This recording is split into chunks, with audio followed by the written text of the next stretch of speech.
Hi everyone, welcome back to the channel. We're going to have another look at hills today. We're going to go from one extreme to the other. The first lot that we did were natural hills, but let's face it, anything which is essentially a mound of dirt or whatever that's been piled up and you can place your miniatures on top is a hill.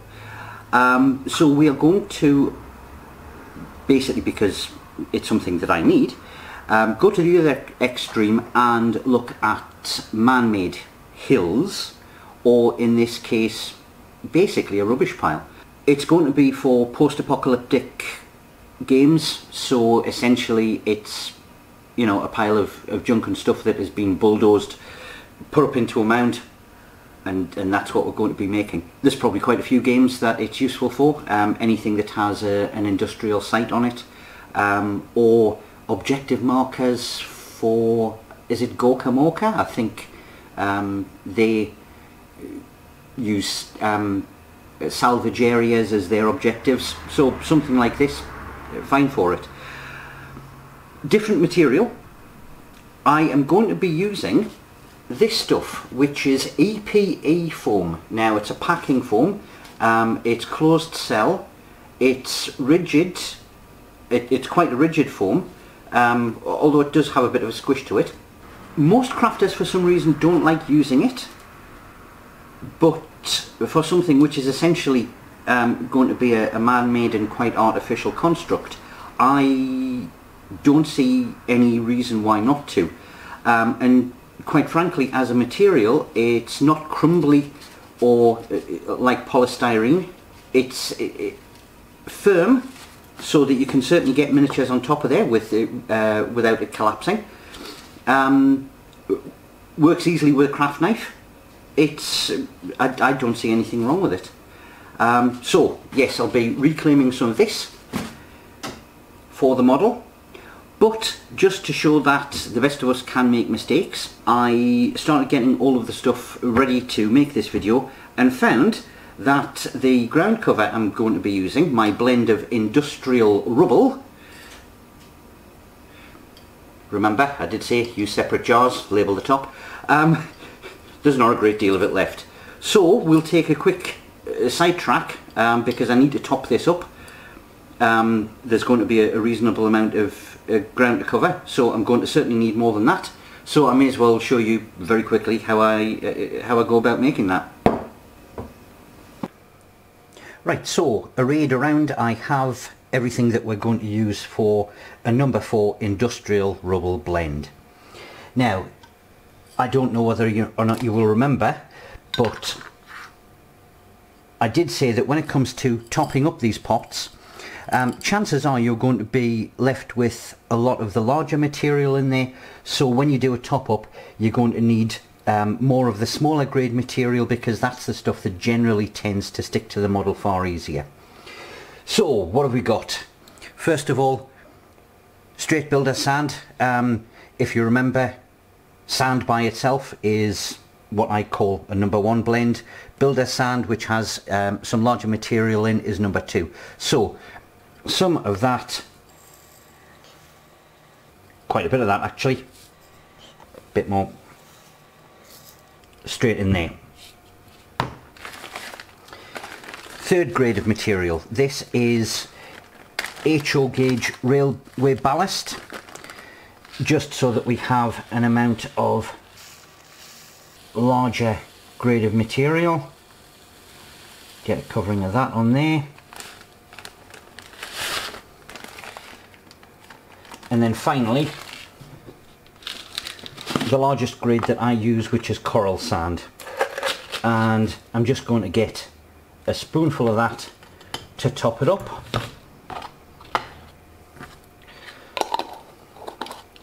Okay, you should be able to see the various grades there.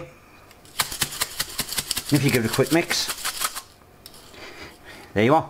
That's how you do a blend. Next stage, we're going to chop some stuff up and add it to the blend. It's just going to be small stuff, but things that are definitely man-made, so that we can paint them in different colours, spot colours, just to break up the sort of rocky, rubbly type texture and make it look more urban, if you like. So what have we got? Well, cable ties. Okay, nice texture on one side. That'll take a nice bit of dry brush. Scrap card. Okay, current small squares, pop it into the blend. It can be ceiling tiles or floor tiles or things like that, or even, you know, just paint it silver and it's a sheet of metal. Waste model sprue.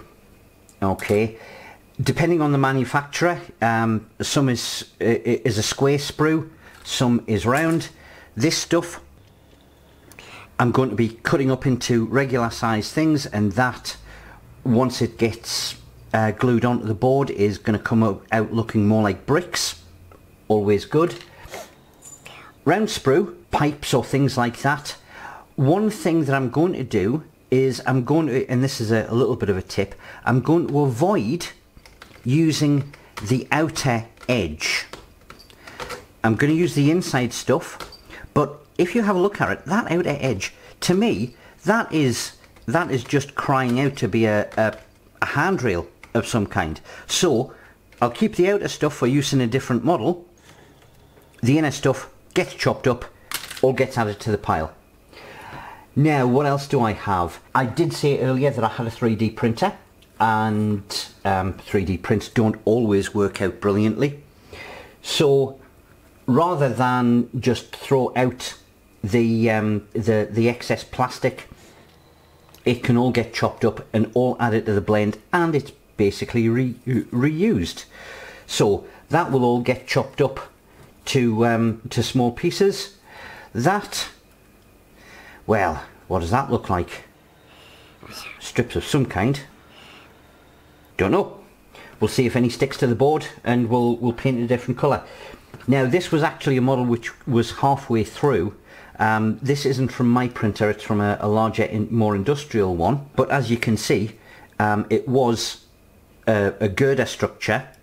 Now, I'm not going to use the girders themselves. They're still good enough to stick onto a model, sort of flat, and it looks like girders. So I'll be using that. But the other part, where it sits on the printer, what's called the raft that the model is built up on, that is a nice patchwork. And yeah, I mean, if you just pull a bit off like that, you know, definitely man-made. Chop that up, get it in, grill work, rust it. There you are. So I will get on with chopping up a lot of this, adding it to the blend, and then next up we'll start on with creating our actual hill. Right, now we need to reclaim some of this foam so that we can use it in the model.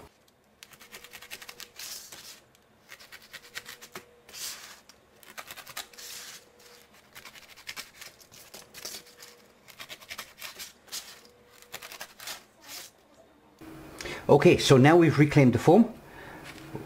We're going to turn it into one piece, larger, so that we can actually fit some figures on top. I'm going to glue it together. I'm only going to tack, to start off with, around the bottom side. Now the reason I'm doing that is because I'm going to be carving slopes down from the top, and I don't want to be fighting through another layer of hot glue, because it doesn't cut all that well. And I will get on with that, and we'll see what it looks like at the end of it. So all the pieces have been joined together. I've attacked it with a craft knife. We've now got a flat area on top where miniatures can sit. That's the top of the hill, obviously. And then we've got sloped sides. Now I've made these quite steep because obviously it's a man-made structure, it's a pile, but we still, I guess, break realism a little bit by having that flat top on there. But hey, it's a game piece and we want our miniatures to be able to have a vantage point. Now the next thing we're going to do is apply some large pieces to this to make it start looking like a junk pile. Now I've got a selection here. I'll just bring that into shot. Yeah, you can see that now. let's face it, if I was making an actual junk pile, I would just cut all of this kind of thing up into smaller pieces, glue it all together, put it in a pile, plonk it on the table, there you are, there's a junk pile. But that is not the point of it.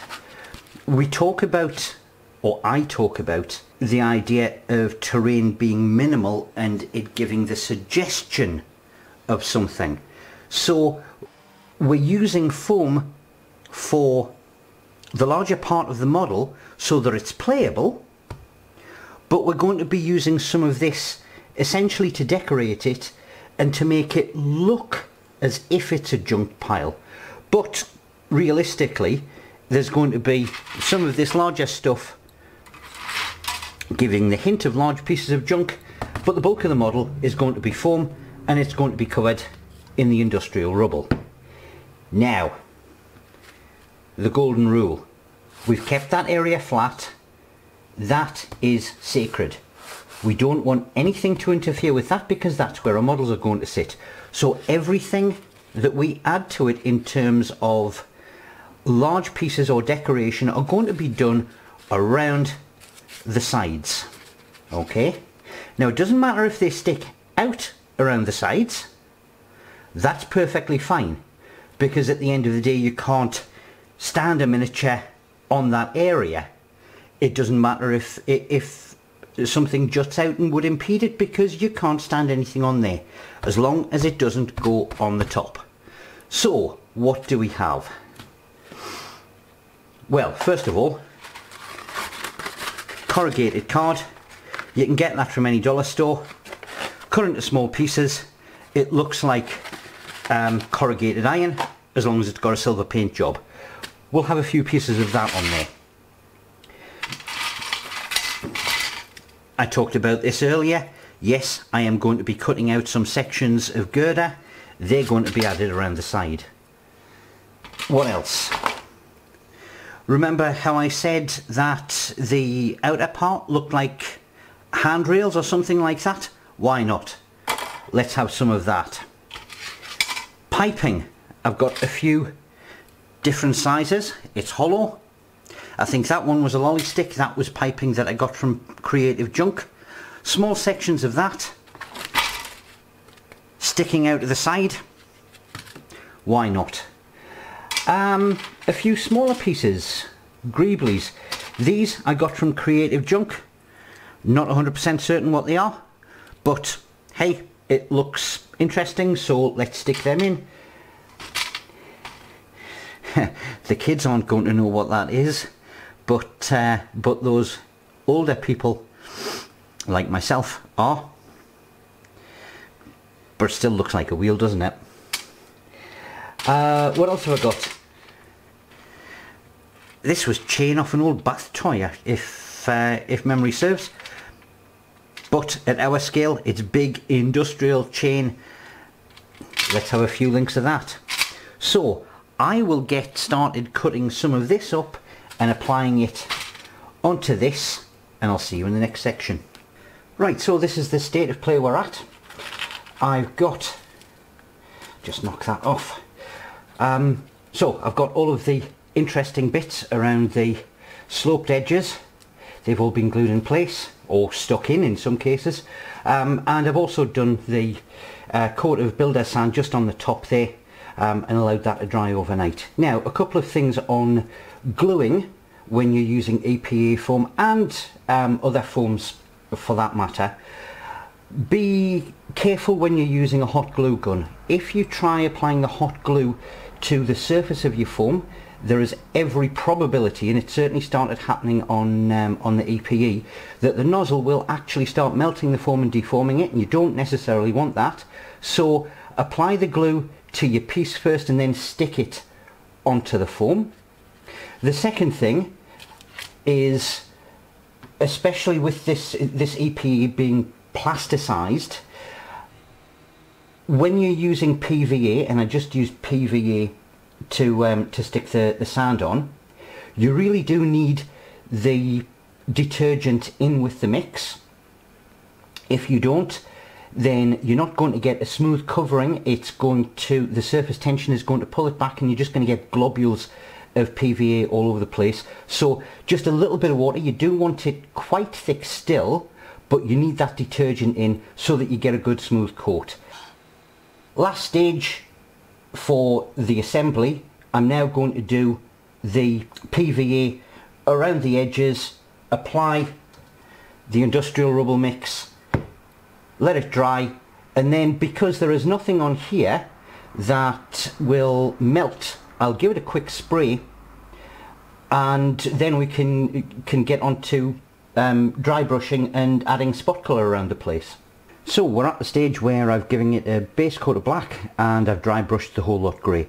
Now you might be wondering why I've dry brushed absolutely everything. At the end of the day, it's a dirt pile, so even metal or things that would, I guess, otherwise look pristine are going to have dirt all over them, so I've absolutely no problem with the grey being on there as well.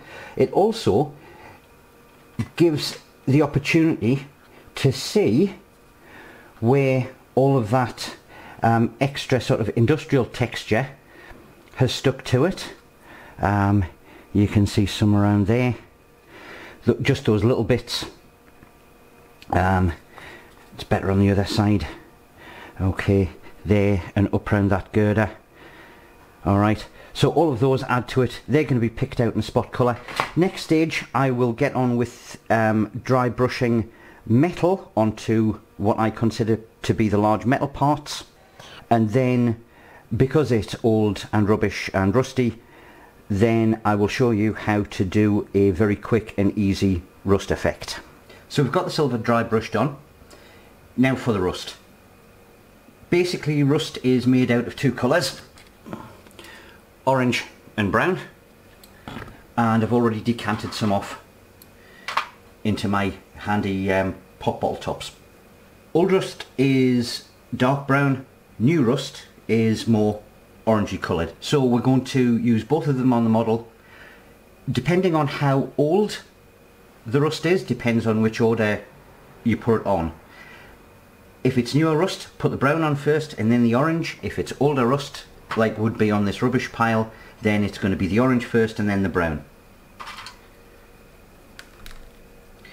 And you just get an old brush and basically stipple it on. We're not being too careful.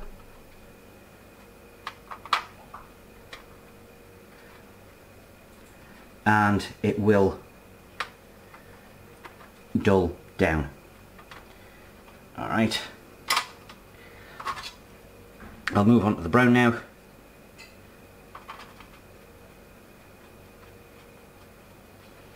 Again, just stipple straight over the top.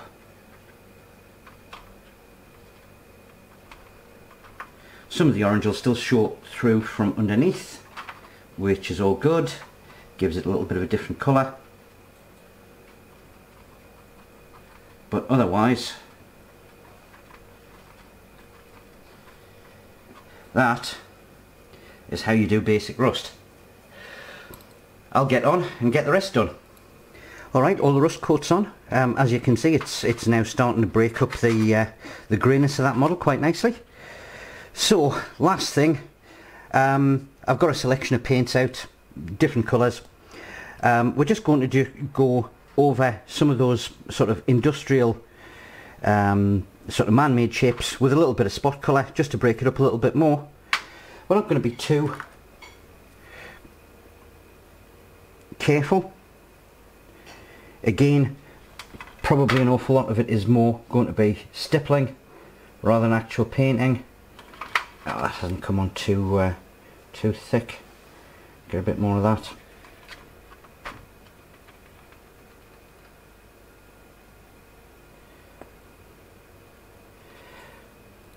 Alright, so I'll use some spot colour and I'll get it all finished.